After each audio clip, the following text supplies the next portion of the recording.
बोली आमर योजना अछि। प्रदूषण प्रति प्रतिवाद न्याचुराल राइस मिल सम्मुखें ग्रामवासी धारणा। ढेंकानाल जिला कामाख्या नगर ब्लॉक अलापिणी स्थित न्याचुराल राइस मिल सम्मुखें धारणा दी ग्रामवासी। गाँ निकटे राइस मिल बाहर दूषित वर्ज्य वस्तु चाष जमी नष्ट होगा सह दूषित धुआं ग्राम लोक मैंने रोगाक्रांत होती। राज्य में रास्त राइस मिल भारीजान चलाचल यातायात बाधा पूजी। एने पूर्व कंपानी कर्तृपक्ष को बारंबार ग्रामवासी लिखित अभियोग करते मिल कर्तृपक्ष कर्णपात करूना। एने आज बाध्य ग्रामवासी मिल सम्मुखें धारणा दी।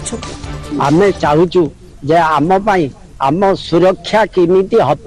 सेटा आम चाहू से कहते 24 तारिख गला जो 24 तारिख से गाँव को जावा कथा किंतु जाइना आसिकी गाँव लोक आज अभियोग कर जो आम लिखित आकर देइथिलु तार प्रतिकार कौन करागला तापर से आसिले आसिकी सब लोक बसते रास्ता कड़ छाड़ी से क्षिप्र गति गाड़ी आनिकी ब्रेक मारी पूरा धूली उड़े लोक पाखे आसिकी ठिया हेले कहले देखी नबू ये करू धमक देते जो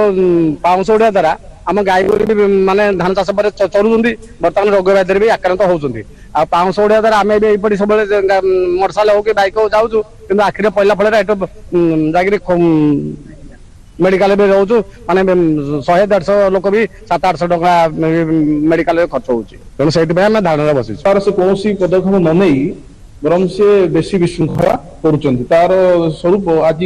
अलाबेणी ग्रामवासी वृंद माने शांति श्रृंखला भाव में धारणा देइतिले किंतु तांकर मालिकंकर आचरण व्यवहार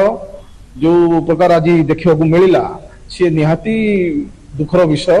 आ भविष्य में एमती न